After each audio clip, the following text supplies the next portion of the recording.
This is Looking Forward for Physics 306 for Thursday, the 27th of March, 2014. As you get ready for class tomorrow, I'd like you to think about some volume of material. That volume of material that we have here is going to be exposed to some external magnetic field, B. Now, what's going to be the response of the little dipoles inside that material to this external magnetic field? Will they align? Will they anti-align? Will they become randomly oriented? Depending upon your answer, does that mean that this material here will become magnetized in the same sense that dielectric materials become polarized? And if so, what would you think of as a definition for the magnetization of a material?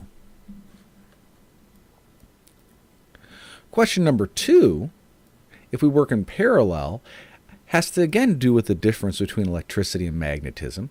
We found that a polarization, capital P, led to the fact that we had bound volume charges and bound surface charges.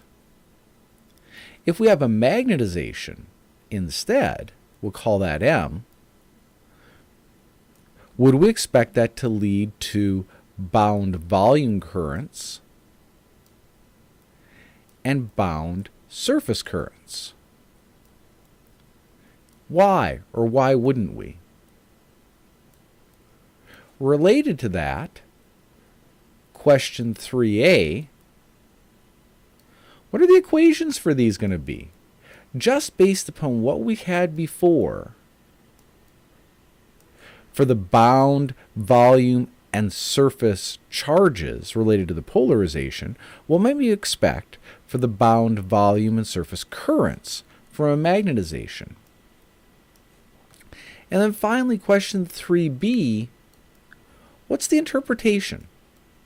We had an interpretation, a microscopic physical interpretation for what the bound volume and surface charges were due to and what they look like.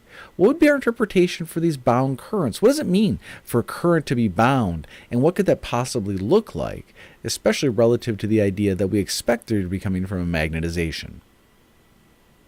We'll talk about that and more when we get together tomorrow. See you then.